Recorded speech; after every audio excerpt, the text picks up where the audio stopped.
রাস্তা সংস্কারের দাবিতে পথ অবরোধ করে প্রতিবাদ জানালেন শিলকুড়ি দরমখাল রোডের বাসিন্দারা। দিনের পর দিন বেহাল হয়ে পড়ছে পথ চলাচলের একমাত্র রাস্তা। হেলদোল নেই কারো, কষ্টে শেষ নেই জনগণের।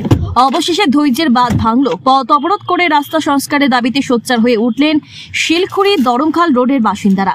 এ বিষয়ে সাংবাদিকদের সাথে কথা বলতে গিয়ে স্থানীয় বাসিন্দারা জানান, ধরমখাল শিলকুড়ি নবনির্মিত রাস্তার উপর দিয়ে বিগত 2 মাস ধরে বড় বড় টিপার গাড়ি মাটি নিয়ে চলাচল করছে। এতে আমাদের ধরমখালের রাস্তা বেহাল হয়ে পড়েছে।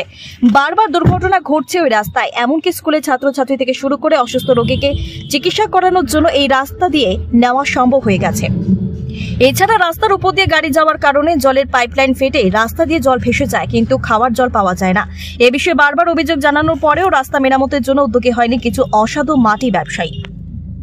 এই বিষয় নিয়ে আজকে একটি সভারও আয়োজন করা হয়েছিল, কিন্তু উক্ত সভায় কেউ আসেনি। তাই এই পথ অবরোধ করতে তারা বাধ্য হয়েছেন বলে জানান। তারা প্রশাসনের কাছে অনুরোধ করেন এই বিষয়ে বিহিত ব্যবস্থা নেওয়ার জন্য, অন্যথায় তারা গণতান্ত্রিক পদ্ধতিতে আরো বৃহত্তর আন্দোলনে নামতে বাধ্য হবেন। Bureau report, daily Barak.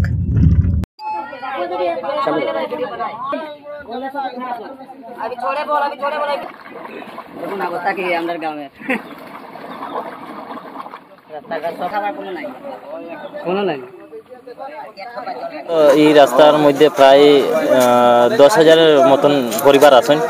আর এই রাস্তার মধ্যে আপনার পিডব্লিউডির কাজ আগে করা হয়েছিল, এরপরে রিপেয়ারিং এর যখন কাজ আইছে তখন কি হয়েছে, রিপেয়ারিং তো তারা থুরাথুরি করিয়া এরপরে মেরামতি যখন থুরাথুরি করছে, এরপরে দেখা যায় যে তারা বাগানের ম্যানেজার না কে তারা জমিন বিক্রি করে নিয়েছে। এখন জমিন বিক্রি করার কারণে তারা সারা দিন রাত মাটি টানে, প্রায় 40-50টা টিপার দিয়া সারা রাত মাটি টানা হয়।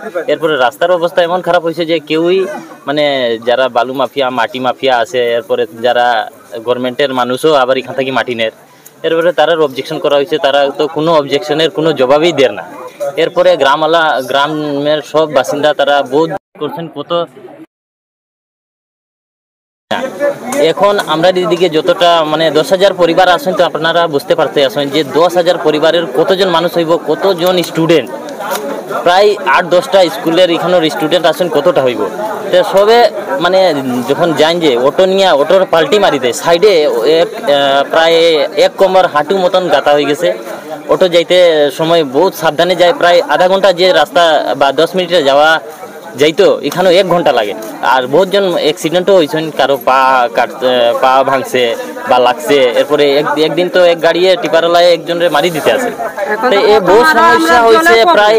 এরপরে আমরা গ্রামের মানুষের মধ্যে বহুতটা মতভেদ আছে যে আরেকজনে কই আরেকজনে করতো, আরেকজনে কই আরেকজন করতো। এরপরে এটার মধ্যে লিডারও কতটা বাইরে হয়ে গেছে ভূ মাফিয়ার। তো আমরা শুনছি এই মাফিয়াগুলো আগে উত্তরপ্রদেশে থাকতো। আমি এখন দেখলাম যে আমরা গ্রামেও মাফিয়া তারা আছে। আর মাফিয়া তারার কারণে আমরা রাস্তাটা যে জনসাধারণ খুব মানে এটা আমি কি করে আমরা জলের যেগুলো পাইপ আছে, আমরা মানে জলের অত অসুবিধা। এখানে পিএইচি বানানি হয়েছে, পিএইচির পাইপ তো ডেইলি ফাটি যায়। আর এটাও মানে ডেইলির পক্ষে এখন আমরা জলের রাস্তা হ্যাঁ রাস্তা আজকে যদি কোনো ডিসিশন না নেওয়া হয়, তো আজকে থাকি 2-4 দিন পর্যন্ত, যতদিন পর্যন্ত ডিসিশন না নেওয়া হইব আমরা রাস্তা বন্ধ রাখবো। আর যেটা এখানে মাফিয়া তারা পুরা বালু দিয়া গাড়ি উড়ি টানাইয়া পুরো রাস্তাটা ভঙ্গ করে দিচ্ছেন। এখানেও 20 লাখ 40 লাখ টাকা আইছে। আর এখানেও কাজ হইব, এখন দেখা যায় যেরকম ভাঙছে প্রায় 10 কোটি টাকা লাগি যাব। এখন এই তারা রিপেয়ারিং লাগি 10 কোটি টাকা দিবনি, কেউ দিত না।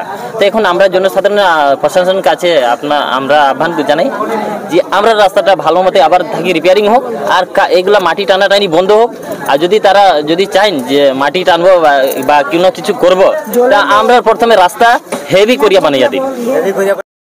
ধরমখালবাসী এবং শিলকুড়ি রাস্তার মধ্যে বলতে চাই, গত 2 মাস ধরে বড় বড় 12 চাকা টিপার সারা রাত্রি টিপারে মাটি নিয়ে যায়। আর এই কারণে রাস্তার অবস্থা অনেকই খারাপ হয়েছে। আমরা অনেক রিকোয়েস্ট করেছি একটু রাস্তা মেরামতের জন্য, কিন্তু ওরা করেনি। এবং আজকে যে সভা ডেকেছিলাম কন্ট্রাক্টরকে আসার জন্য, কন্ট্রাক্টর এখনও উপস্থিত হয়নি। আর আমরা আজকে স্ট্রাইক করেছি, দেখি 2-1 দিনের মধ্যে যদি কোনো রিপ্লে না আসে তাহলে আমরা ডিসি অফিসে ধর্ণা দিতে বাধ্য হব। সকাল থেকে এতদিন মাঝে গো বাজার কাটা এগারো বইতে কাটবেন আপনি কাই বল দিন না ये एक बार दो तीन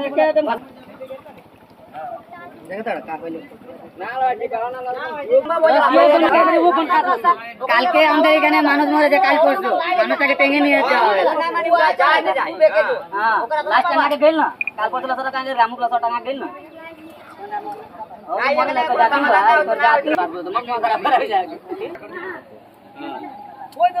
বন্ধ করে দিব।